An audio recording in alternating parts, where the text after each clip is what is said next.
Boa noite a todos. Sei que a Valéria ia estar aí daqui a pouco, vou mandar um beijo para a Valéria. Eu sou a Leila, aqui do canal da Leila, e hoje eu vou conversar aqui com o Sheik Rodrigo, que é um líder religioso, né? E está agora candidato a vereador pelo PSOL. A gente vai conversar um pouquinho sobre as questões inerentes à religião, né? A Estado laico, essas coisas que têm me preocupado tanto. E também vamos conversar sobre a candidatura dele, sobre os planos que ele tem, enfim, se ganhar a eleição. Boa noite, Sheik Rodrigo. Gostaria que o senhor falasse um pouquinho do senhor. Quem é o senhor? Bom, boa noite, Leila, boa noite a todos. O Sheik Rodrigo é um brasileiro, descendente de libanês, né? Sou formado em teologia, estudei na República Islâmica do Irã, estudei no seminário teológico numa cidade chamada Qom, que é no Irã. Fiquei 8 anos, né? Sou o primeiro sheik brasileiro, considerado o primeiro sheik brasileiro, os outros são todos estrangeiros, não falam português, em maioria. Sou o único brasileiro. E sou diretor e o líder religioso do Centro Islâmico do bairro da Penha, né? E sou um ativista de direitos humanos, né? Protetor dos animais. Então, eu tenho um trabalho já focado no âmbito social, bem amplo, na verdade, né? Abordando várias causas, né? Como líder religioso do islamismo, que é uma religião muito defamada pela mídia, onde as pessoas confundem com o terrorismo, eu adotei para o meu trabalho religioso no Brasil, né? O diálogo interreligioso, porque o maior inimigo de uma sociedade é a ignorância, a falta do conhecimento. Então, o diálogo interreligioso e também o trabalho social, porque eu acredito que a religião, mais do que ela arrecadar dinheiro, ela tem que servir, né? Sim. Nós vimos aí nesses últimos tempos de pandemia, muita igreja vendendo a água que cura o coronavírus, o óleo que cura o coronavírus, o óleo da proteção do coronavírus. É uma coisa muito comum ainda extorquir a população mais carente, pessoas que vivem de fé, né?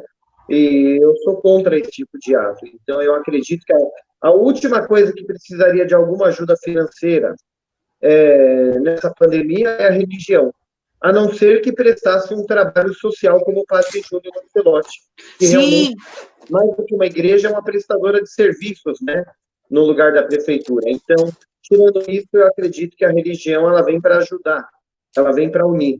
E o trabalho religioso é fundamental para a paz do mundo, né? Então, esse é o Sheik Rodrigo, né? Agora, estou saindo candidato a vereador, sou candidato a vereador pelo PSOL em São Paulo, né? Baseado com foco no trabalho, com os projetos no foco no trabalho social. Sim. Sheik, deixa eu te perguntar uma coisa. Gostaria de falar um pouquinho justamente sobre essa questão da religião do Islã, que tem mesmo muito essa questão do preconceito, que as pessoas confundem, muito por causa da mídia, né? Essa questão do religioso, daquela pessoa que frequenta a igreja de vocês, a mesquita, e do terrorista. E o senhor também, o senhor é xiita, né? Pelo que eu li? Sim. O senhor é xiita, tem os xiitas e os sunitas. Eu gostaria que o senhor falasse um pouquinho, bem brevemente, sobre como é a diferenciação entre o sunita, o xiita e um pouco, linhas gerais, sobre o Islã. Se é que dá, né? Dá sim. O islamismo é uma religião só, né? O que é xiita e o que é sunita, né?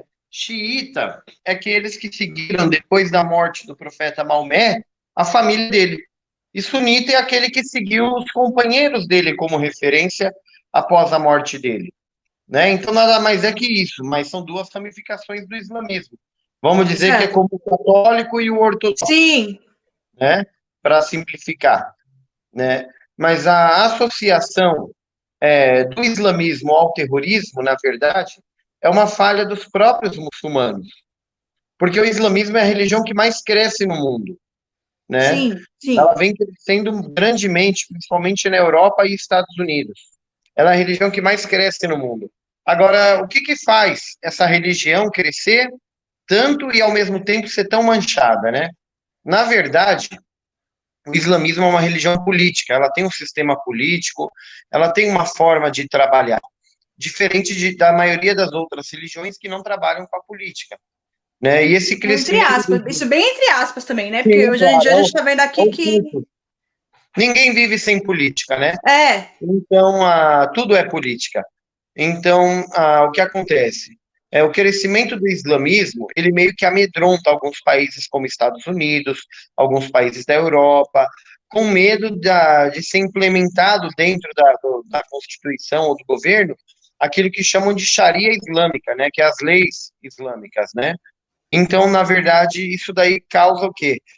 Uma forma desses governos se protegerem contra o crescimento do islamismo é denigrir a imagem da religião. Então, falam que é terrorista, que não é algo sim, bom, que o véu é uma opressão à mulher muçulmana, que não respeita o direito da mulher, que não respeita o direito de nada, que matam os homossexuais por nada, né? Então, existe isso. E a falha dos muçulmanos é porque o islamismo, como ele cresceu muito, cada país, o Líbano, a Arábia Saudita, tem culturas diferentes. Você vai para o Egito, são muçulmanos, mas tem culturas diferentes também. Apesar de todos falarem o idioma árabe, é como você pegar aí vários países da América Latina aí que falam sim, espanhol, e cada país vai ter a sua cultura, né? sim. E o que acontece é que as pessoas, na verdade, misturam muito o islamismo com a cultura de um país. Então, infelizmente, os árabes, a cultura prevalece sobre a religião. Então, muitos dos atos que os árabes tomam, a atitude, é cultura árabe, não é religião islâmica. O islamismo, ele é uma Tá, religião monoteísta.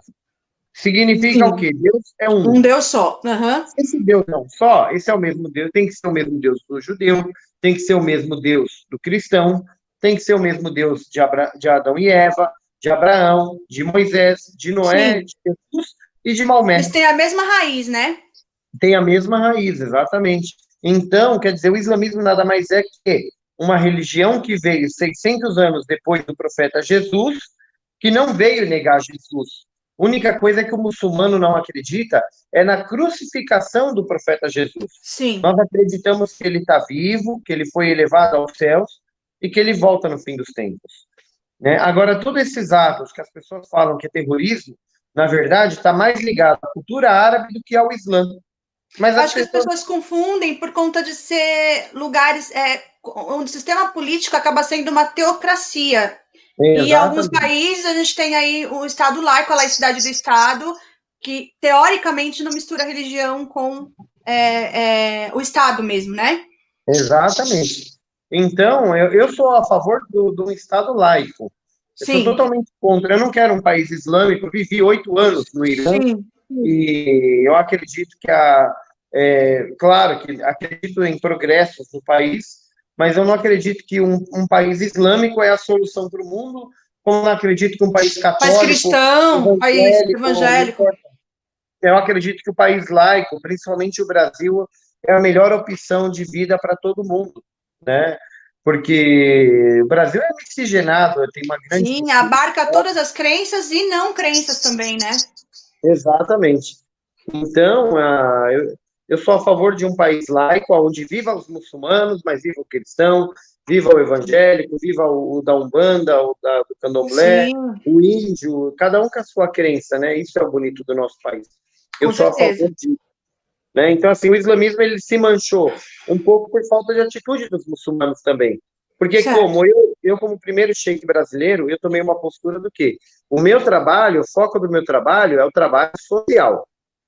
Então, eu me juntei a quem? Eu fui pegar uma referência de trabalho social que nós temos no Brasil, que é o padre Júlio Lancelotti, porque Sim, se eu vou começar a fazer um trabalho, eu tenho que fazer algo que se destaca, algo bem feito, algo com quem entende do assunto, é profissional e pode me ensinar, né? E esse alguém é o padre Júlio, que vai deixar o legado dele para mim e para mais um monte de gente ai, com certeza. que adora o trabalho social, né? Então, eu como sheik, apesar de ser novo, 34 anos, o padre tem 72, e ele é um padre, ele é um mestre para mim, é um professor que eu aprendo sobre a vida a cada dia que passa, né? Então, eu acredito que se os muçulmanos tivessem tido, desde 40, 50 anos atrás, algum tipo de atitude em pró à sociedade onde ele vive, não Sim. somente rezar, mas o trabalho social, de caridade, eu acredito que o islamismo não teria essa imagem tão ruim quanto tem nos dias de hoje. Eu acho que também isso vem muito da mídia. Eu acho que a gente tem os Estados Unidos como, né? Eles que passam a narrativa, normalmente é deles, né? E aí Sim, a gente tem, da parte deles também ajuda muito essa questão do preconceito. Aí a minha pergunta seguinte vem nisso também. O senhor é o primeiro sheik brasileiro. Entre os sheiks de origem árabe, o senhor sofre algum tipo de preconceito ou não? sofri, ainda sofro um pouco, sim, viu? Porque a maioria das pessoas que seguem a minha religião, elas são árabes, né? Sim, E aí era muito difícil para essas pessoas aprender de um sheik brasileiro. Então, como que eu vou aprender de um brasileiro, né? Então, quer dizer, para eles, assim, já nasceu árabe, já é num país árabe, já é um motivo de privilégio. Então, olha-se pouco a questão do caráter, olha-se pouco a questão da boa conduta, da ética, esquece alguns valores e focam muito na questão da raça. E isso aí é uma falha. Então, entendi. eu sofri bastante preconceito, sim, por parte da comunidade, eu sofri bastante preconceito por parte de outros líderes, né? E foi uma luta, né? Para mim poder me impor. Até hoje ainda é uma luta para mim poder me impor, né? Para você ter noção, eu estou saindo candidato a vereador e tem um determinado grupo de muçulmanos, uma série de pessoas que não me apoiam, né? Porque, então, sendo que eu sou um líder religioso. Então, assim, eu conquistei muita gente com o meu trabalho, na prática, né? Foi na raça, mas também ainda tem pessoas que se mantêm firmes de que brasileiro não tem como ser um sheik, não tem como liderar uma comunidade, né? Então tem o preconceito, sim. O sheik, ele é um nível anterior ao ayatollah, é isso? Não, o Ou eu tô sheik, confundindo?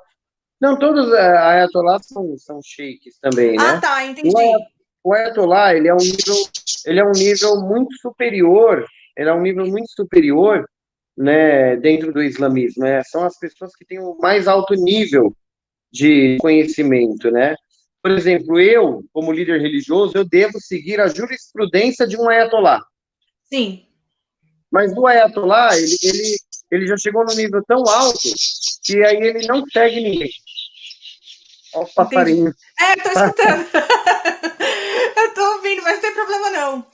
Esse não é nem meu. Eu busquei ontem lá de uma pessoa que estava abandonando e trouxe para cá, para não perder os Ai, meu bichinhos. Deus. Porque Deixa se eu, solta na natureza, perde, né? Aí tá aqui em casa agora. deixa eu fazer uma pergunta para o senhor. Sim, Com essa fama toda de terroristas, né, que o Islã ainda tem, as pessoas que estão se chegando, como o senhor disse também, que é uma religião que cresce muito, né, e aqui no Brasil eu acho que ela também deve estar numa crescente. Tem alguém que chega para se converter? Eu li uma entrevista do senhor, onde o senhor dizia que, inclusive, teve duas pessoas que quiseram se converter e estavam com essas ideias mais radicais de terrorismo e tal, de ataques, e que o senhor falou, não, isso não pode, que o senhor realmente não deixou que as pessoas continuassem ali. Tem muita procura disso entre vocês também? tem. Hoje em dia, hoje, pelo menos comigo, já não tenho mais esse problema, mas nós temos brasileiros radicais, sim. Algumas mesquitas, sunitas principalmente, elas querem converter tudo quanto é pessoa, então eles não analisam as pessoas. Então eu já tenho eu sou meio criterioso, porque eu acho que para Sim. você entrar numa religião, você tem que saber sobre a crença dela. E aí é muito brasileiro, como já chegou aqui, Sheik, eu quero entrar para o islamismo, eu não gosto de Jesus, não acredito em Jesus e morro pelo Islã. Eu falei, então você não pode se converter ao Islã, né? Porque nós acreditamos em Jesus. Jesus está no Corão Sagrado, a gente acredita na volta de Jesus. Então a falta de crença, né, de conhecer a crença dele, faz com que eu não aceite que se converte ao islamismo. Então, nesta parte eu já sou meio chato, ou radical, eu que sou radical talvez, porque a Não, eu acho que o pessoa senhor que está entrar correto, numa... porque veio pelos motivos errados, né? Então eu falo sempre para a pessoa, eu dou livro, eu falo, vai, estuda, se tiver pergunta, me pergunta, mas eu acho que ainda não é a hora de você se converter, precisa rever os seus conceitos. Já outras mesquitas, outros sheiks, eles ganham dinheiro, recebem salário e eles querem mostrar serviço. Normalmente trabalham para a Arábia Saudita, então tem que mandar relatório, que esse mês eu converti 20 pessoas para o Islã. Então, assim, é fácil falar que a religião do Islã é a que mais cresce no mundo, né? Então, eu sou meio criterioso com relação a saber, pelo menos os fiéis que vêm no meu centro islâmico, eu conheço quem são, eu sei o que fazem, então é diferente, né? Sim, eu vi também, né, acho que foi nessa mesma entrevista, que se eu não me engano, uma entrevista que o senhor deu para a Folha, onde o senhor fala do Islã como religião de paz, amor e solidariedade. E aí o senhor fala um pouquinho sobre a distorção da religião, né? As pessoas acham que devem acabar distorcendo por conta de toda a mídia em cima, e a gente sabe que na Europa, por exemplo, tem alguns grupos radicais que, de fato, pegam, angariam pessoas, né, para questões mais radicalizadas mesmo. Então, o senhor tem mesmo esse problema, mas ultimamente o senhor não tem tido mais. Não, Tima, graças a Deus, depois que eu comecei o trabalho social, depois que eu comecei a parar de me preocupar com o que as pessoas pensam, antigamente você ainda tinha aquela preocupação de manter uma imagem, né? Então, hoje em dia, não, eu não me preocupo.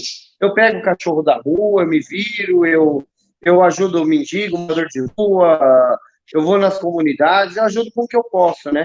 Depois que eu tomei essa postura, que é o que eu realmente sou e gosto de fazer, eu parei de me preocupar com o que as pessoas pensam. Então, da minha pessoa, pelo menos, é muito difícil hoje em dia quem vai falar, olha, o Sheik Rodrigo é terrorista, ou tem ideologias que são radicais, esse tipo de coisa, né? Todas as minhas palestras também são filmadas ao vivo, eu passo pelo Face, então todo mundo pode ver o que o Sheik Rodrigo prega, né? Quem vem aqui pessoalmente vê qual é o tipo de conversa que eu tenho.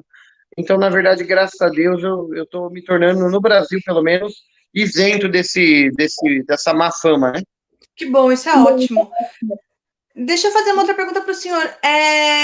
Como que é o papel da mulher na religião islâmica? Porque a gente ouve também falar muito dessa questão de forma pejorativa, que a mulher é deixada de lado, que a mulher não tem muito valor. Qual é o papel da mulher na religião? Não, a mulher, ela tem um papel de mulher. A mulher, ela tem direitos como o homem tem, né? A diferença é que nós respeitamos a fragilidade da mulher, né? Nós temos em conceito que a mulher é como uma joia rara, algo precioso. E uma coisa preciosa você não coloca em qualquer lugar, você não deixa qualquer pessoa pegar, passar a mão e tudo mais, né? Então a mulher ela tem uma coisa especial que é dela, que ela gera vida, né? Deus ele gera vida, ele dá a vida, né? E a mulher ela é geradora de vidas, né? Então a mulher ela já tem essa diferença do homem que Deus deu para ela, que é poder gerar a vida, trazer alguém para esse mundo, né? Então, esse tipo de pessoa, ela tem que ser valorizada, bem cuidada, né? Significa o quê? Significa que essa pessoa, ela tem os mesmos direitos que os homens têm, né? E alguns direitos que os homens não têm. E os homens têm alguns direitos que as mulheres também não têm, por conta de sexos diferentes, forças diferentes, características diferentes, né? Mas a mulher, dentro do islamismo, ela tem direito ao voto, ela estuda, ela dirige, ela participa da sociedade. O Irã, mesmo onde eu morei, tem mulher que é motorista de ônibus, tem mulher que é administradora de empresa, algumas jogam futebol, basquete, cavalga no cavalo, faz competição. Então, tem todos os tipos, metroviários e tudo mais. Então, o islamismo não priva a mulher de nada, né? O uso do véu, que é uma das críticas maiores de todo mundo, o véu ele não é do islamismo, o véu ele vem do judaísmo e do cristianismo, a questão da mulher se cobrir. Se você observar, professora, você vai ver que Virgem Maria não aparece em nenhum filme sem estar com véu na cabeça. Sim. Se você analisar, as freiras, elas têm um padrão de roupa onde elas hábito, né? cobrem a cabeça, exatamente, entendeu? Então, o véu no Islã, ela não é uma opressão, né? É que a mídia transformou uma opressão. É uma questão cultural, né? O uso do hijab é uma questão cultural mesmo.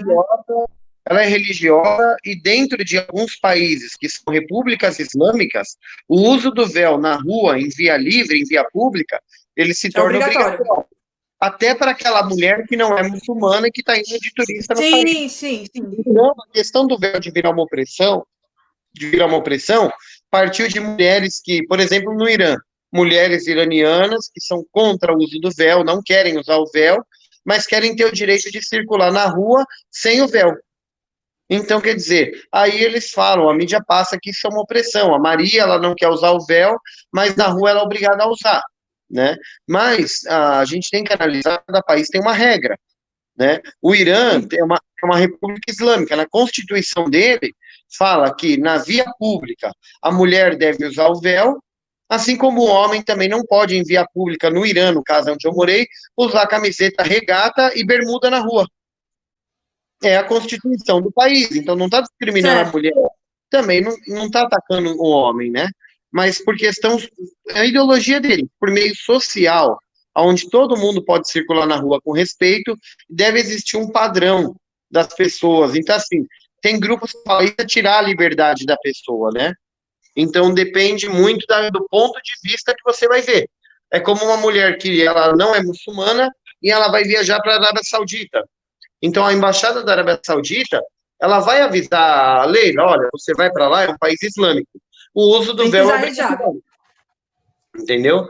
Se você quiser usar, você vai. Se você não quiser usar, é melhor você não ir, porque você vai infringir a lei, é um crime, né? Entendi.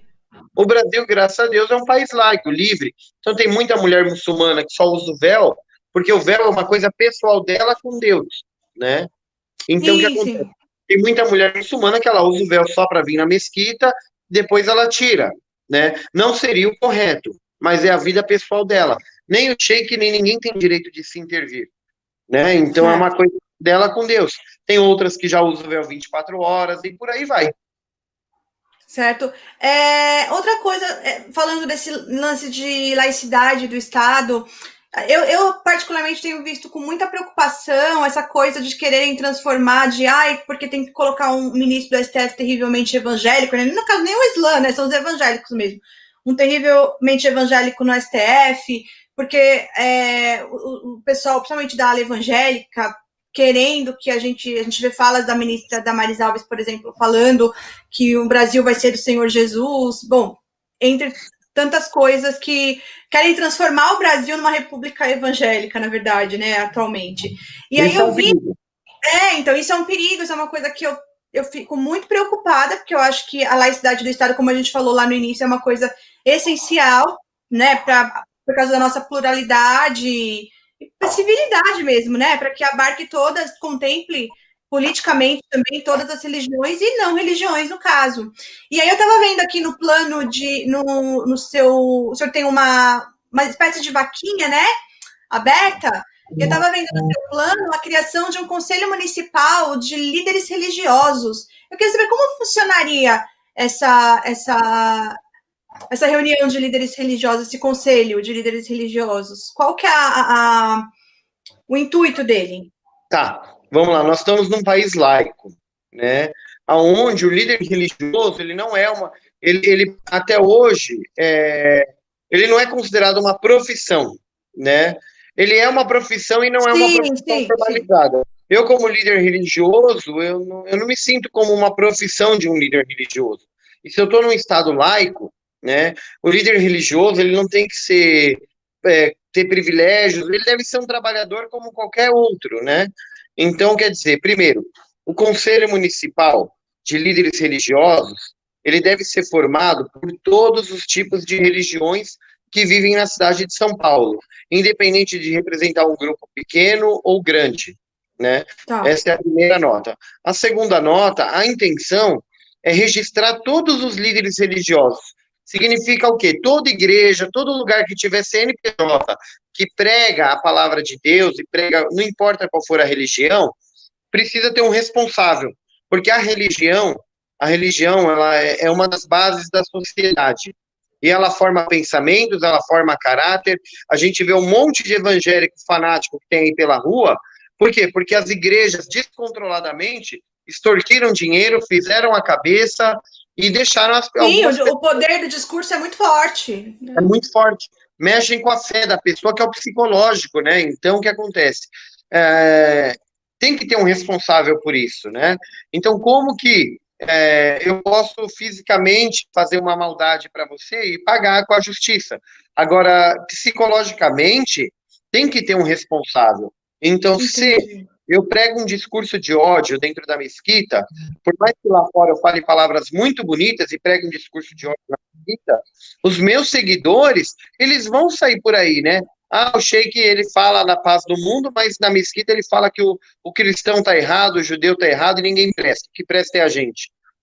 Então, quer dizer, eu estou criando ali 10, 20, 30 pessoas com uma ideologia de ódio, né? É o que está acontecendo, essa onda bolsonarista que a gente vê hoje, essa bancada evangélica, essa onda bolsonarista, essas pessoas que chamam de bolsominions, né?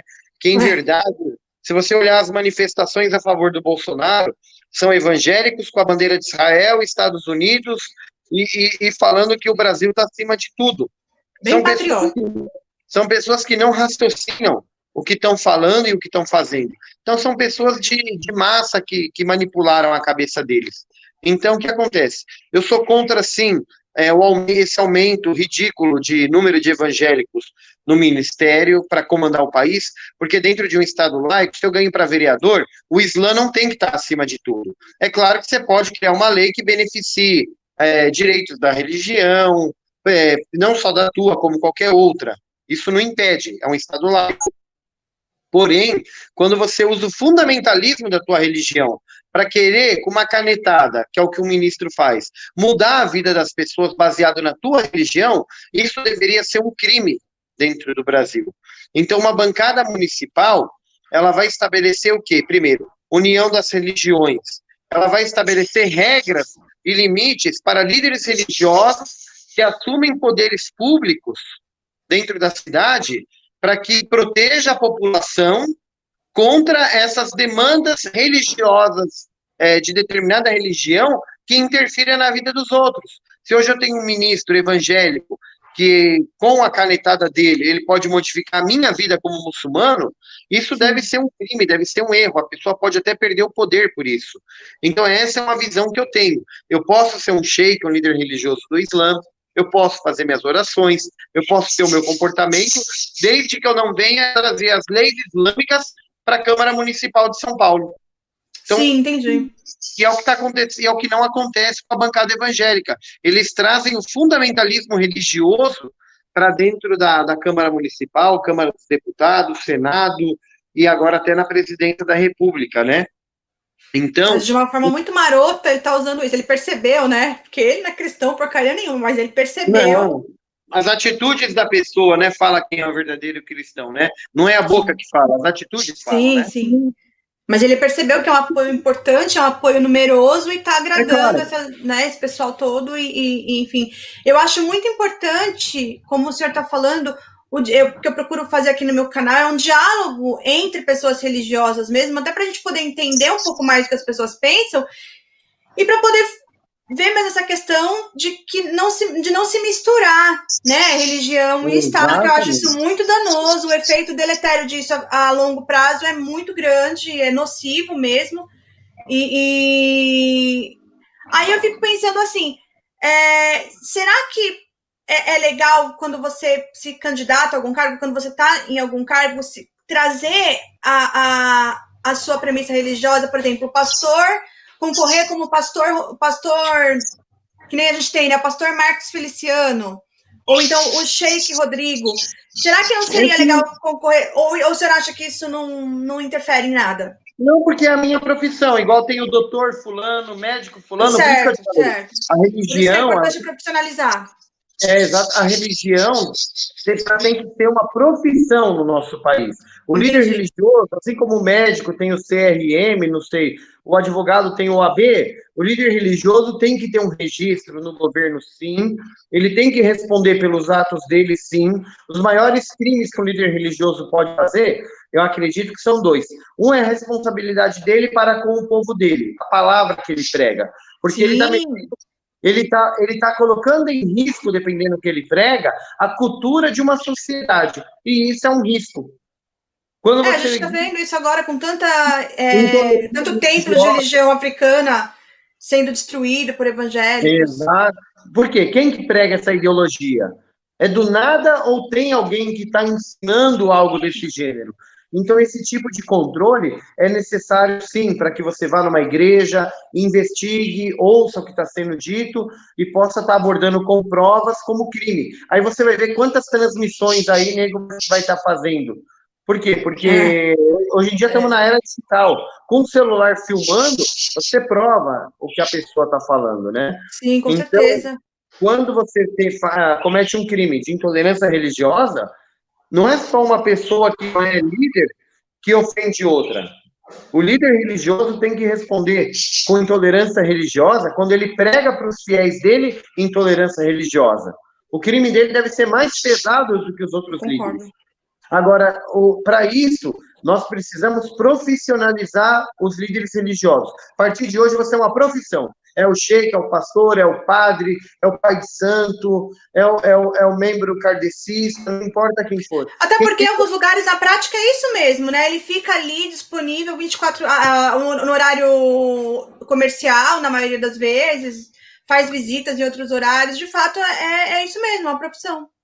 Como dentro de um país laico, mas as pessoas são religiosas e tem muita religião, a religião ela acaba fazendo a cultura de um país. Seja na vestimenta, seja nos costumes, seja na fala, seja no hábito, a religião ela mexe com a vida das pessoas. E também proteger o direito daqueles que não têm religião. Você imagina que o evangélico, os muçulmanos vão sofrer, os católicos vão sofrer, os umbandistas vão sofrer, e os que não têm religião, os ateus. Os ateus também. Eles vão ateus sofrer agnósticos. também. Exatamente. Então, nós temos que respeitar dentro de um Brasil todos. Como a partir do momento que a minha profissão ser vista como uma profissão. A partir do momento que eu possa responder na justiça por tudo aquilo que eu prego dentro do meu templo. E todo templo tem que ter alguém que assine embaixo, que é o cara que vai responder pelo que é pregado no templo. Até se não sou eu que estou pregando e tem um outro líder no meu lugar pregando, se sou eu que assino, judicialmente sou eu que respondo. Porque eu que liberei determinada pessoa para proferir determinada palavra. Então, quer dizer, isso daqui precisa para defender um Estado laico, para defender os direitos de todos, né? Por quê? E a partir do momento que um líder religioso ele queira entrar na política, pastor fulano, sheik fulano, padre fulano, não importa, mãe de santo fulano, pai fulano, não importa. A partir do momento que ele entra na política e que os planos dele acaba sendo totalmente movido de acordo com a ideologia religiosa dele, colocando em risco um Estado laico, favorecendo exclusivamente uma religião, isso também deve ser cometido um crime contra o Estado, um crime contra a laicidade do Estado, né? Então, é essencial a gente guardar esses direitos pelo bem de todos, na verdade. Não é por eu ser muçulmano, é igual, falar igual para todos. Com certeza, até porque vocês, como líderes religiosos, vocês estão numa posição de poder, né? O discurso de vocês ecoa numa multidão de pessoas, então há que se ter muita responsabilidade em relação ao que se fala, porque quem está ouvindo, às vezes você não sabe como essa pessoa está. Se você faz um discurso um pouco mais radicalizado, aquela pessoa que está lá, ela já está mais radicalizada também, ela pode sair dali, fazer um ato e falar, olha, é o meu pastor, eu ouvi isso, Deus quer que eu faça isso, quando na verdade, né? Agora a gente vai falar um pouquinho sobre, o senhor também disse que é militante de direitos humanos e tem o trabalho do senhor com o Padre Júlio, o senhor ajuda lá o Padre Júlio Lancelotti, o senhor também ajuda um abrigo de animais, é isso? Exatamente. O senhor também ajuda um abrigo de animais, e eu vi ali o senhor colocando um outro projeto também, que é o Recomeço. Eu gostaria que o senhor falasse um pouquinho como se dá o seu trabalho lá junto com o Padre Júlio Lancelotti, esse trabalho também, né, depois com os animais, o senhor falasse quais os planos que o senhor tem, né, caso chegue a vereador, como é que o senhor vai trabalhar isso, como que é o seu trabalho lá? Tá, vamos lá. O trabalho com o Padre Júlio Lancelotti, mais do que um trabalho de dar comida para pessoas que estão na rua, ele é um trabalho que o Padre Júlio chama de convivência. É quando eu passo a conviver com as pessoas em situação de rua, com os irmãos de rua, eu passo a conhecer os problemas, o que levou ele para esse caminho, se ele quer sair ou ele não quer sair, os problemas psicológicos que essa gente tem. São seres humanos como a gente. Tem dia que acorda triste, tem dia que acorda feliz, tem dia que tá mal-humorado, tem dia que ele tá te abraçando e te beijando, pessoas que têm sentimento, pessoas que são pessoas normais, né? Porém, o endereço deles é a rua, não tem para onde ir. A população de rua em São Paulo, o censo da prefeitura que fizeram marca que temos 25 mil pessoas em situação de rua. Eu acredito, e o Padre Júlio também, que passa de 30 mil para mais, mas que tenha 30 mil já é muito, né? Então, o que acontece?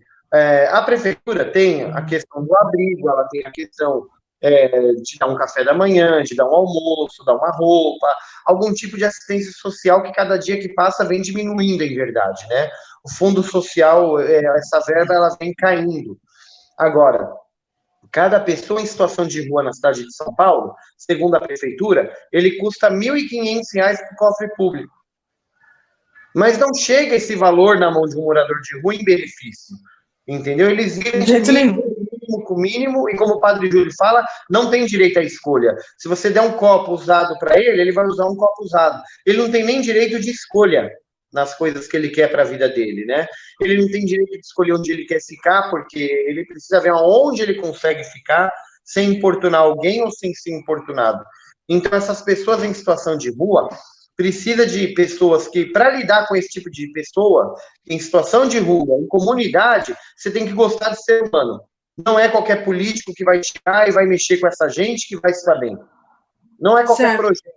Porque são vidas, não é gado, não é um monte de boi que você cria uma lei e empurra todo mundo para o mesmo corredor. Precisa de pessoas que gostam de lidar com o ser humano, que tem o dom, que gostam de trabalhar com essas pessoas, que gostam de dialogar, que gosta de entender. Porque você entender aquelas pessoas, você consegue, sim, fazer um recomeço. O recomeço seria um projeto,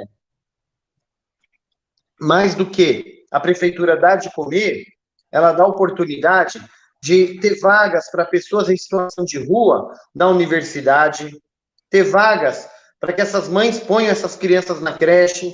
Muitos deles não têm documento, então não põe na creche, não ganha auxílio emergencial, não consegue inserir numa faculdade, né? Eles não têm acesso à internet, não têm endereço, então não consegue se cadastrar a nada. Então, a prefeitura precisaria, por mais que ela não criasse no momento, precisaria criar parceria com empresas privadas, escolas, universidades, se elas conseguiriam dar uma cota de 100% de bolsa para alunos de pessoas em situação de rua.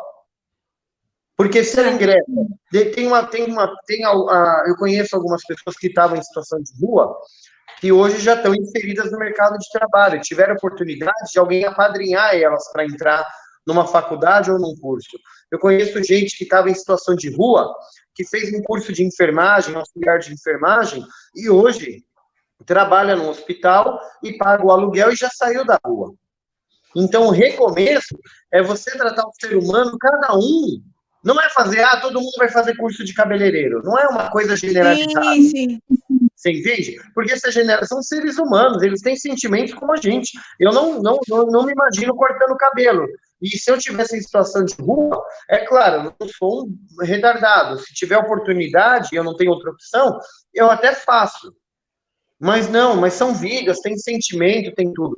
Então, o que a gente precisa fazer nesse recomeço é o quê? Fazer várias parcerias e dar opções para essas pessoas que, olha, você pode voltar a estudar o ensino médio, você pode concluí-lo e você pode estar escolhendo um curso universitário, um curso de profissionalizante, mecânica, enfermagem, cursos que precisa aí. Auxiliar de enfermagem, quantos aí não tem vaga de emprego nessa área, né? Então, o recomeço é você criar um centro, além do café da manhã, do almoço que já é dado, é você criar um centro de escuta, onde dá um encaminhamento para morador de rua, através de parceria com universidades, com grupos, para quê? Para que possa dar curso para essas pessoas. Ou a prefeitura subsidiar, ou conseguir bolsa de 100%. Tem muita gente que tem bolsa de 100% na universidade. Se tem, por que não vamos dar oportunidade ao morador de rua? Sim, que é tão necessário, né, que ele saia. Em relação à questão da drogadição, porque a gente tem uma questão de que eles, às vezes, por causa da droga, vão para a rua, né, da droga, do álcool, enfim, vão para a rua, e às vezes, para ele continuar na rua, ele precisa se drogar, porque a realidade da rua é muito horrorosa, e às vezes você aguentar isso sóbrio é muito difícil. Como é que o senhor acha que dá para lidar com isso? A população de rua, eles sofrem por causa da bebida, por causa da droga, na verdade, né, e como o padre Júlio fala, ainda são totalmente discriminados, eles não têm direito de existir, né? Então há uma revolta por parte deles com a população, né? Que nem nós não concordamos com eles roubarem, fazer pequenos furtos, né? Sim. Mas um morador de rua faz um pequeno furto, significa o quê? Ele roubou algo de comer do mercado, ele vai preso, ele é mal visto, ele é discriminado. Agora, como o padre Júlio fala, quando pessoas roubam dinheiro dos respiradores no Covid, quando falta remédio nas UBS para as pessoas mais pobres, porque passaram a mão no dinheiro, quando a merenda da escola não chega como tinha que chegar, porque desapareceu o dinheiro, essas pessoas não são roubos, são protegidas ainda por lei para que não aconteça nada com elas. E às vezes uma pessoa que está passando fome, que às vezes por necessidade ou por estar drogado, acaba cometendo um pequeno furto, não que a gente seja a favor, Sim. A sociedade enxerga de forma diferente. E o cara que roubou o dinheiro dos respiradores, se ele aparecer agora em campanha política, as Não vai pessoas falar, vão senhor, senhora, vem cá, senhor. vão tirar selfie com o cara ainda. Então, os conceitos estão meio que invertidos, né? Então, existe muito privilégio para o rico e pouco para o pobre. Essas pessoas não têm o direito de existir. Agora, o que nós precisamos é o quê? Escutar essas pessoas, colocá-las de volta. É o quê? Fazer parceria com centros de tratamento de droga e tentar ver aquele que realmente... Porque tem aquele que ele não quer sair dessa situação.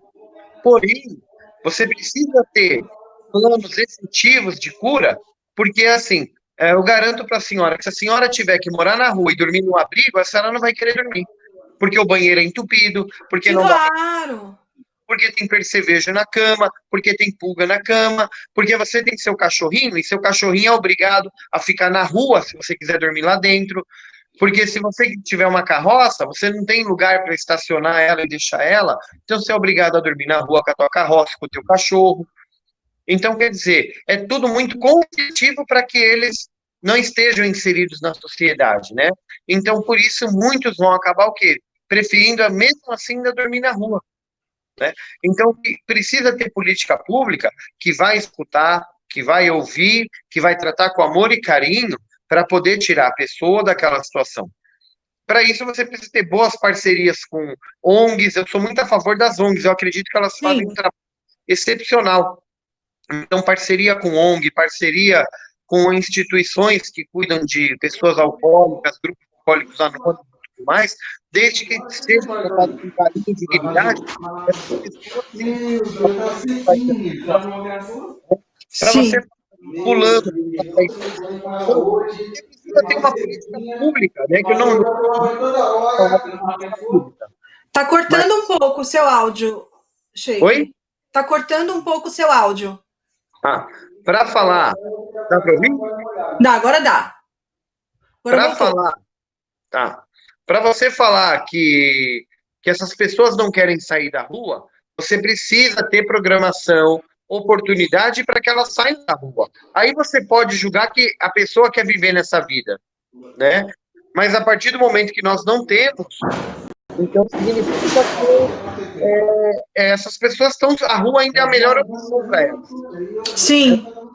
Então, Sim. o programa Recomeço é você ouvir, é você dar oportunidade, né? Além de outros programas que eu ainda não coloquei lá, né? Como locação social também, né? A prefeitura alugar, né? Em vez de ter abrigos, você poder alugar parceria com hotéis, com casas, com prédios, que essas pessoas possam ter um lar, pelo menos, para ficar, né? Com uma estrutura menor, né? Uma estrutura menor, mais individualizada.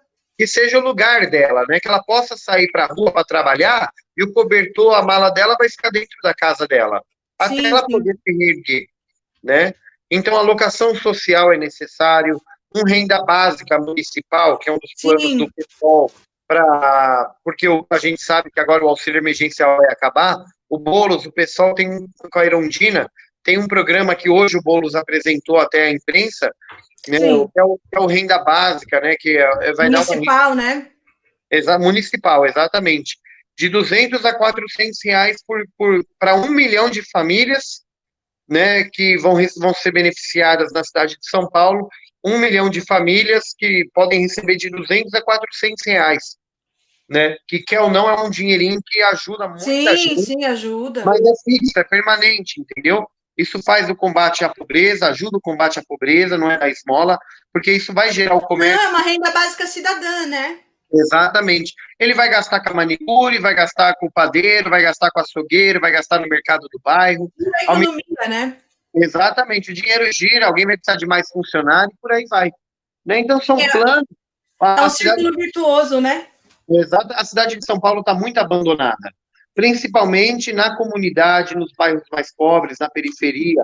A educação está defasada, então precisa-se ter planos, né? Eu estava até aqui antes de entrar na live conversando com um grupo de professores que eu formei, que é para a gente criar projetos a favor da educação. As lutas que eu vou ter na educação, eu ainda não divulguei as lutas, porque eu ainda estou formando com um grupo de professores essas lutas. Mas a volta do leve leite é essencial. Eu ia perguntar sobre a volta do leve leite. É necessário a gente brigar para que seja quem seja o próximo prefeito, o Boulos e a Erundina, se Deus quiser, com certeza não se opõe, mas nós brigarmos pela questão a volta do leve leite, porque na pandemia, quem é professor e trabalha em comunidade, como a minha prima Roberta, que é diretora lá na cidade de Tiradentes, ela vê a necessidade daquelas crianças na cidade de Tiradentes, do quanto era importante aquele leite. Sim. Na pandemia. Então, quem vive na escola é o professor e o aluno, não é nem os pais. O professor e o aluno sabem de verdade das dificuldades que tem a escola, né? Então, a volta do leve leite é uma delas, que ajuda muitas famílias, que pode ser um complemento para esse renda básica, na verdade, né? Esse projeto social que o pessoal tem hoje com Boulos e Erundina, que vai revolucionar São Paulo. Talvez não é muito interessante para grandes empresários, mas vai ser muito interessante para aquelas pessoas que hoje são menos favorecidas, aquelas que estão com medo dos R$300 do auxílio emergencial acabar em dezembro, e chegar janeiro eu vou fazer o quê? Né? Não tem um plano de governo. A gente que são as pessoas para quem o Estado precisa ser presente, né? Exatamente. Entendeu? E aí você já vê que tem candidatos, aí temos 2 candidatos evangélicos, supostamente evangélicos fanáticos aí no meio. Então, o debate, na verdade, baniram o Boulos de lado para ele não ter muita voz, e fizeram mais um debate entre outras pessoas, outros candidatos, que mais brigavam, se acusavam das coisas do que apresentava a proposta para a população. Sim, uma tremenda falta de respeito. Né? Com certeza. Então, o renda cidadã, né, esse renda básica aí, ele vai ajudar muita gente, é necessário sim, porque só quem anda na periferia é que vai saber de verdade a situação daquelas pessoas. Só quem tem contato com o morador de rua é que vai saber a ordem. Agora, uma pessoa que vive dentro de um gabinete há anos, trancado no ar-condicionado, andando com carro, motorista, que só aparece de 4 em 4 anos na periferia para fazer selfie, aparece de 4 em 4 anos na feira para comer pastel, esse tipo de gente aí, de verdade, ela não sabe de verdade a dor, a dificuldade que as pessoas têm. Elas encaram as pessoas simplesmente como voto. Se o povo de São Paulo saber o poder do voto que ele tem, o quanto mexe com a vida dessas pessoas, o quanto faz essa gente ficar boazinha, eles não votavam em qualquer um, não. Sim. Né? Então eu vou sair candidato, não como sheik, líder do islamismo. Sheik Rodrigo Sheik é a profissão, eu sou líder religioso, mas eu sou feirante, minha família é feirante, eu acordo 4h30 da manhã todo dia, eu vou para a feira livre, eu trabalho com o público, com o povo, todo o trabalho social que eu faço e religioso é depois da minha profissão, depois do meu ganha-pão. É algo que eu faço com amor espontâneo, né?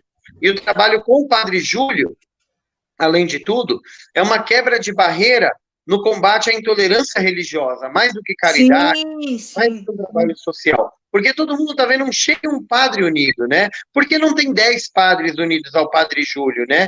Porque ninguém gosta de trabalhar com o que o Padre Júlio trabalha, né? Ele limpa a sujeira que ninguém quer limpar.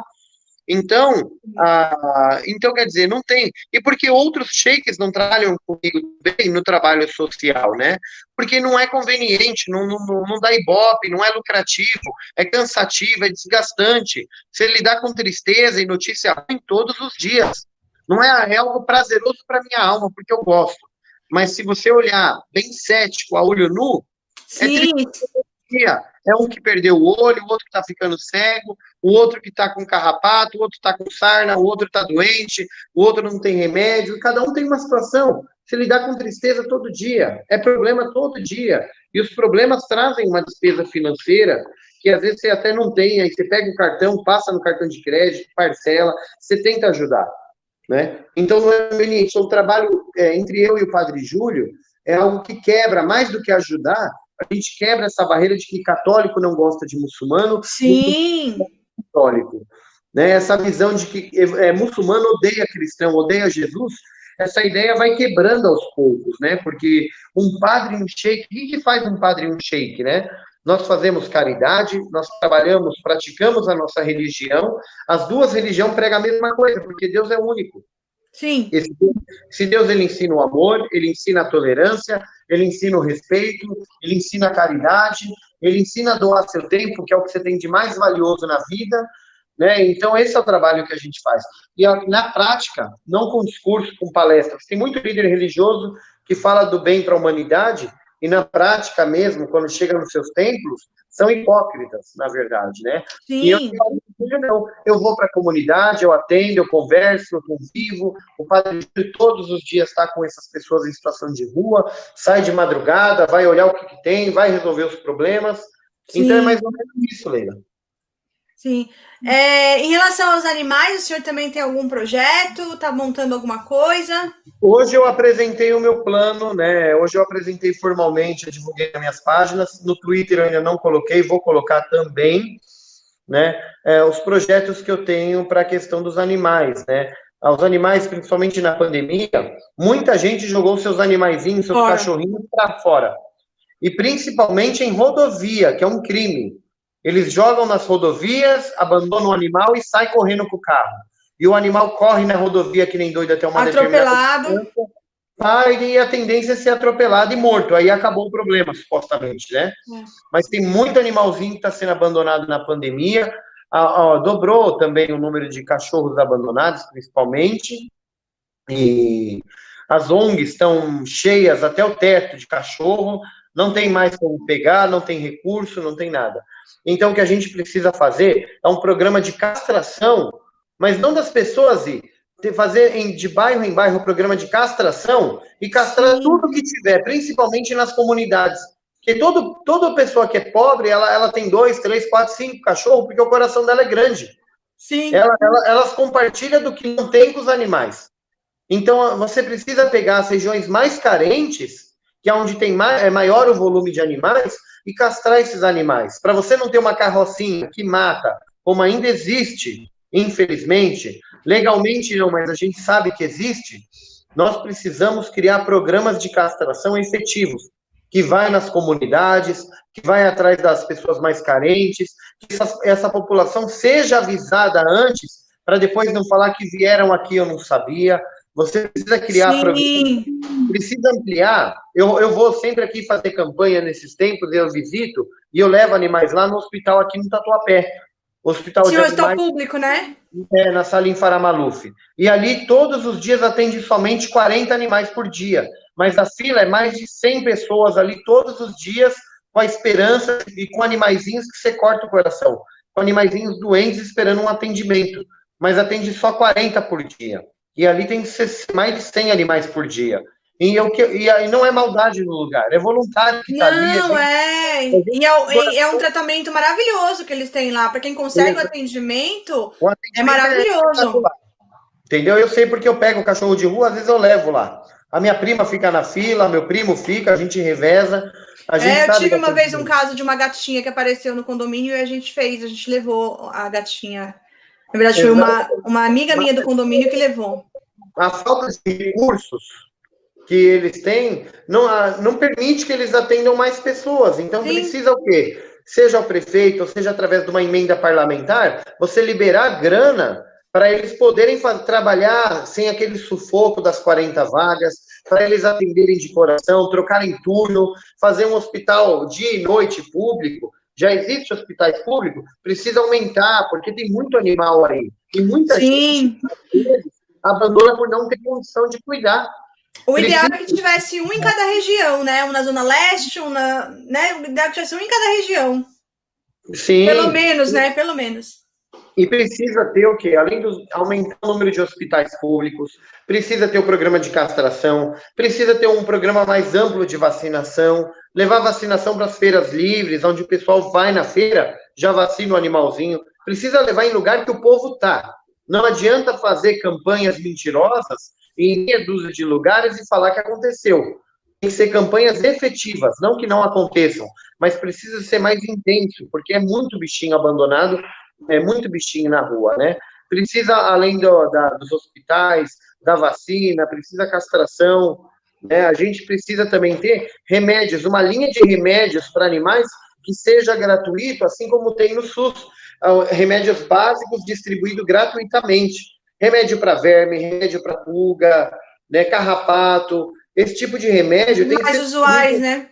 Os mais usuais, porque tem quantos animais aí, tem carrapato, pulga, precisa ser distribuído gratuitamente, né, para que a população de verdade dê, mesmo que seja uma pessoa que aplique o remédio no animal, né, a pessoa venha com o animalzinho e seja aplicado, precisa ter esse tipo de serviço, porque é o controle de zoonose, né? O controle de zoonose não pode ser um controle que pega os animais e mata e some com esses cachorros. Sim, sim. O controle de zoonose é você ter um projeto, um programa de castração, de cuidados, para que não aumente, para que quem tem o cachorrinho só tenha quem realmente quer, né? Que não tenha animais abandonados aí na rua. E precisa dar um incentivo por parte da prefeitura ou emenda parlamentar para ONGs que trabalham com animais que são sérias.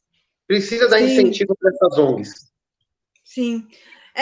Sheik, deixa eu te fazer uma pergunta. O senhor já é militante de direitos humanos na prática, antes de ser candidato. Por que o Sheik decidiu entrar para a política? Porque muita gente tem a questão de direitos humanos antes da política, não tem nada a ver com a política nem nada, tem a ver com a religião, porque a religião ela prega a vida, né? Não prega a morte, a religião prega o direito, não prega a opressão, né? Então isso aqui já é um conceito que tinha. E eu era um militante de direitos humanos sem saber que eu era um militante de direitos humanos, em verdade, né?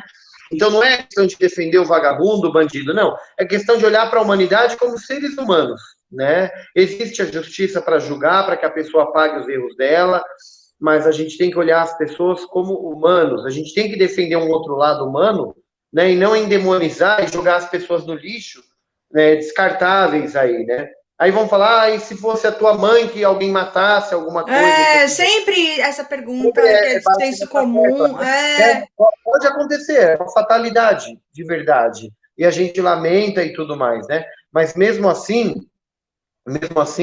nós ainda devemos tratar todos como humanos. Cometer um crime, vai pagar de acordo com a lei, mas a gente ainda acredita na justiça divina, né?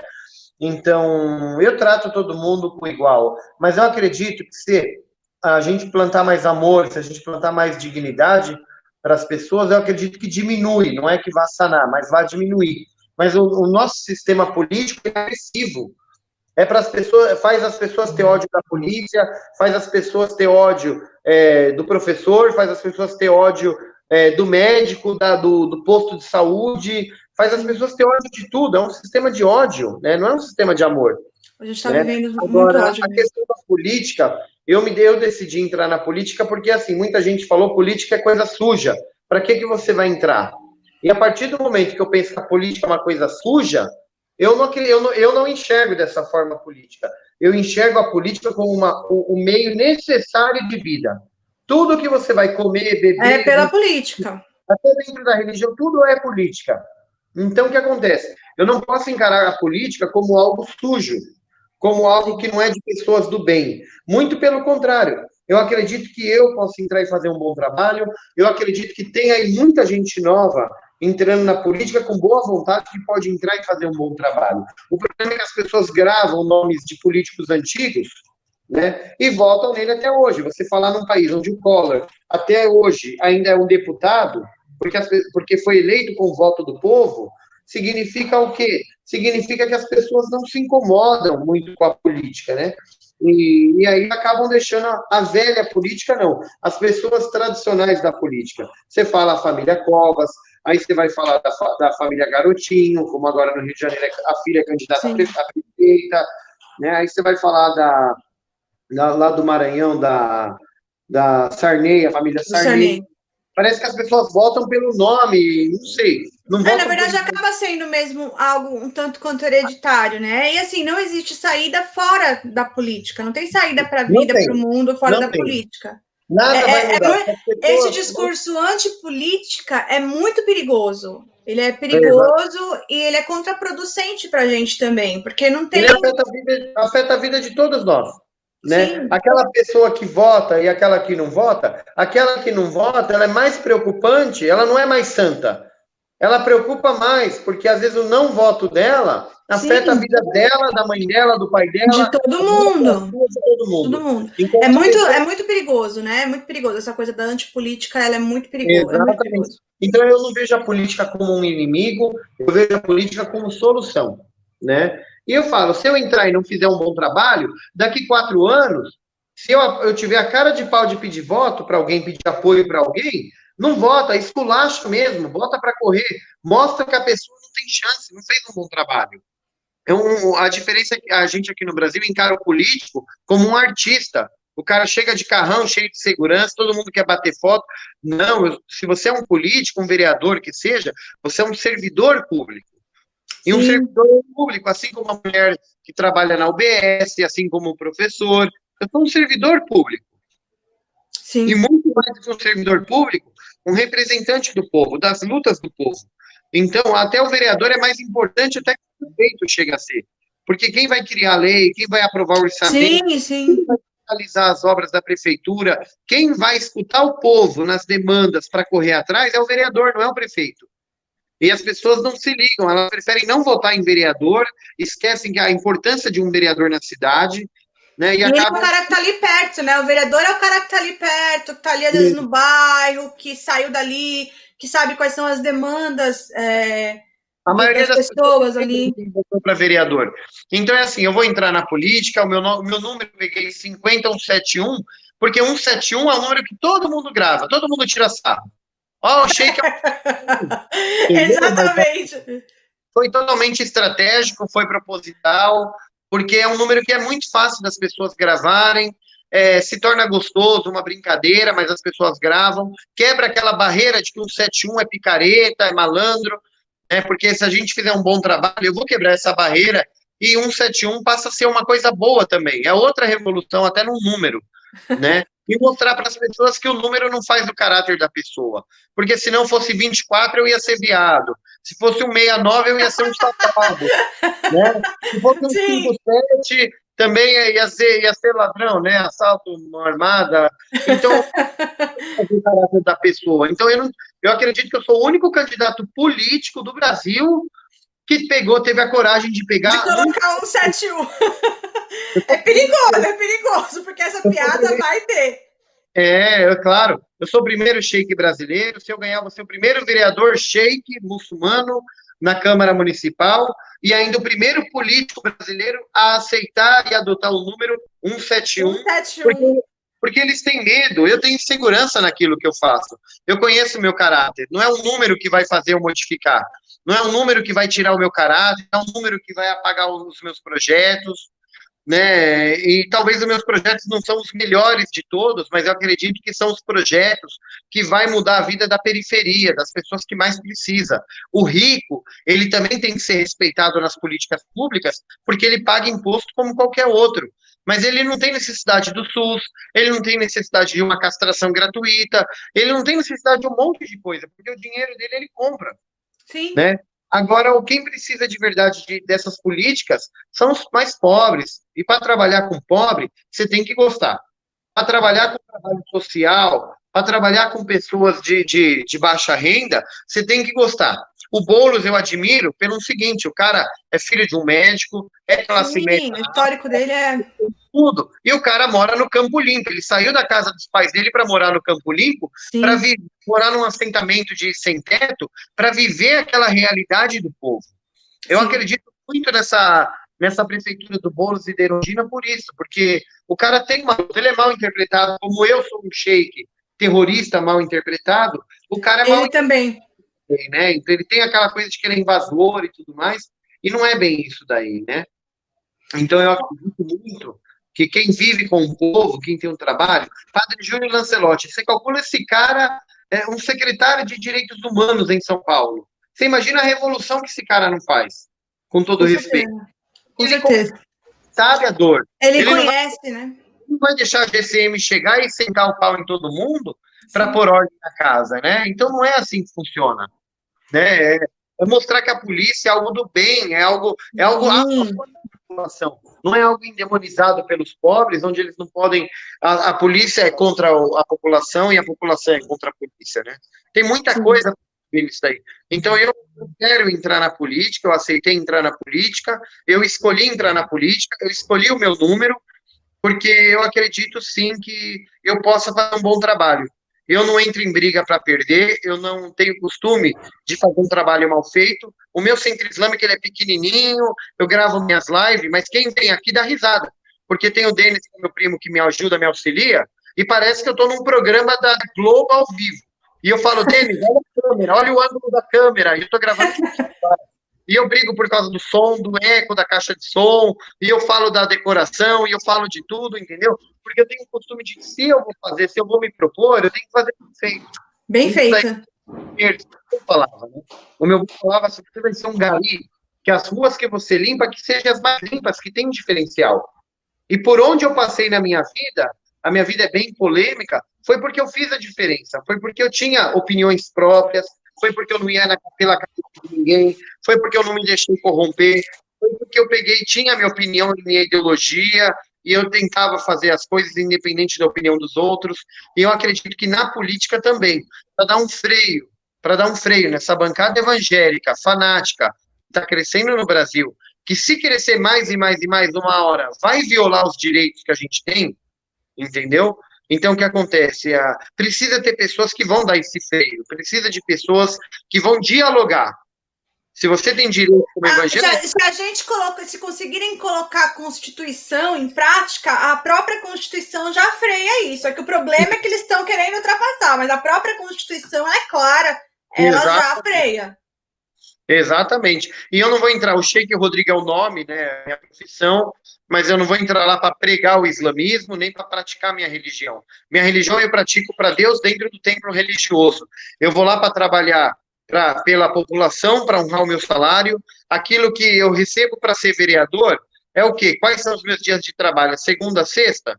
Eu tenho que estar na rua, eu tenho que fiscalizar a obra, eu tenho que visitar a escola, o BS, eu vou visitar. Por que eu não vou fazer meu trabalho? Se hoje eu faço, se eu levanto 4 horas da manhã para ir para a feira e volto 4 horas da tarde para minha casa e ganho meu salário do meu pai, por que eu não vou pegar e vou honrar com o meu salário? Será que um vereador ganha tão pouco para não querer ir trabalhar, para não ir para a rua? Né? Então, quer dizer, vamos trabalhar, o nosso escritório, o nosso gabinete vai ser na rua, vai ser do lado da população, é visitando o bairro, é ouvindo as pessoas. A minha maior proposta de mandato é o mandato participativo. Mandato participativo é você reunir, vamos falar de educação? Eu não vou reunir com qualquer pessoa, eu vou reunir com professores, pessoas da área. Você discute educação. Você vai falar de saúde? Vamos pegar a turma da saúde. Não adianta eu pegar professor para falar de saúde que vai dar zebra, que é o que acontece nos ministérios. Eu não vou pegar e vou falar de segurança pública e colocar um pastor evangélico, um sheik lá. Então, você vai colocar o quê? Uma pessoa que entende de segurança pública, né? Então, em todos os sentidos, o mandato participativo, ele é a melhor forma de você virar o vereador do povo, junto com o povo, para o povo, atendendo as demandas que o povo quer. De repente, você vai num bairro, as pessoas falam, não, aqui tá tudo perfeito, mas se você reformar uma praça, tá bom. Pode ser que você vai em outro bairro, a praça não é tão importante quanto uma creche, vaga na creche. Sim, com certeza. Então, cada bairro tem sua especificidade, né? São Paulo é muito grande, não tem como você fazer uma coisa para todo mundo. Existem as leis em comum que você deve trabalhar, deve respeitar e honrar. Também tem os trabalhos individuais que tem que ser feito de bairro por bairro, região por região. Porque o Brasil é muito grande e cada lugar que você vai, cada região que você vai, tem uma cultura, tem um costume, e Zona Leste é diferente da Zona Sul. Até as pessoas, até a criação e costume das pessoas são diferentes. É muito grande São Paulo. São Paulo é enorme. Eu saio da Penha e vou para o bairro do Butantã e levo 1 hora, praticamente. É muito longe.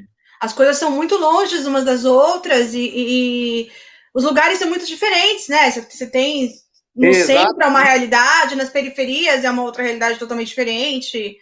E os políticos não andam para a periferia, aparecem agora para pedir voto. Agora você vê a agenda em São Mateus, Sapopemba, Cidade Tiradentes, Hermelino Matarazzo, mas o hospital do Hermelino Matarazzo está abandonado há quantos anos aí? E ninguém nunca fez nada. Agora já apareceram uns 5, 6 políticos na porta do hospital do Hermelino falando que vai reabrir, que vai reativar, que nós vamos lutar. Por que vai lutar agora no final do mandato? Por que é voto agora? Por que não fez em 4 anos que está lá e aparece agora com a maior cara de pau no hospital do Hermelino Matarazzo para falar que nós vamos lutar para reabrir? Sendo que o hospital ficou os 4 anos aí parado. Então, é muito problemático. São os problemas muito, assim, muito difíceis, porque é tudo muito complexo pelo tamanho, né? Mas eu acho muito legal essa questão da negação da antipolítica, porque eu acho que é um sentimento que está aí na população, que cresceu de uns tempos para cá muito fortemente. Eu acho que a antipolítica não vai nos levar a lugar nenhum, eu acho que a gente só tem saída pela política.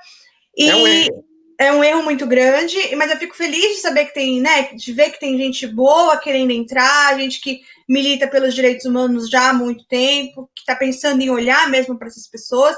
Uma frase que eu abri a live falando, e eu achei muito bacana, do senhor falando sobre o Islã como religião de paz, amor e solidariedade. Eu gostaria que todas as religiões fossem assim, de fato, de pregar, porque na essência, quando você vê a palavra de Deus, você vai ver, né, no Novo Testamento, Jesus falando, é amor, é solidariedade que está presente ali o tempo todo, que acho que é o cerne da maioria das religiões, é o amor, é a solidariedade, é o amor ao próximo, né? Eu não tem religião que prega o ódio, né? Não tem religião que não tem. Pelo menos não deveria, né? O problema são as pessoas, na verdade. Você não pode julgar a religião pelo comportamento das pessoas, né? Mas, como eu falei, precisa de um controle da liderança religiosa também. Com certeza. Eu acho isso super importante. Essa defesa da laicidade do Estado, nesse momento histórico que a gente está vivendo, eu acho que ela é imprescindível, porque a gente está vendo aí uma coisa crescer e que não é legal, não é bacana, é perigoso, ameaça as liberdades individuais de todo mundo, né? Porque a gente está vivendo um momento em que é meio dicotômico, né? Você fala em liberdade, o pessoal é super liberal, então, olha, a economia é super liberal, mas ao mesmo tempo os costumes têm que ser ali tolhidos, eles têm que ser do jeito que eu sou, tem que todo mundo agir do jeito que eu ajo, e as coisas não são assim. Não. Eu quero agradecer muito você, Sheik Rodrigo, por me dar uma parte do seu tempo para vir aqui conversar. Muito obrigada, que você tenha sucesso aí nesse seu período cansativo, que é o de campanha. Que o senhor tenha sucesso e que o senhor consiga tudo que o senhor consiga aí tudo que o senhor está mesmo querendo, que o senhor está propondo, todo mundo possa ouvir, que o senhor tenha sucesso. Aí, viu? Muito obrigada. Eu que agradeço. Uma boa noite. Fiquem com Deus. Obrigada. Tchau, tchau. Tchau.